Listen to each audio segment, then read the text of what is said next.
ಹಕ್ಕಿನೆ ಹರಿದಾಡೋ ಹೊಳೆಯನ್ನೇ ಕವಿತೆಯಲ್ಲಿ ಕಟ್ಟಿ ಹಾಕೋ ಪ್ರೀತಿನೇ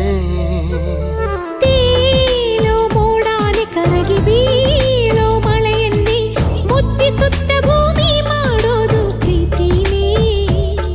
ಗುರುವಿಲ್ಲದಿದ್ದರೂ ಕಲಿಯೋದು ಗುರಿ ಇಲ್ಲದಿದ್ದರೂ ಚಲಿಸೋದು ಅರಿವಿಲ್ಲದಂತೆಯೇ ಸೆಳೆಯೋ ಸೆಳೆತ ಈ ಪ್ರೇಮ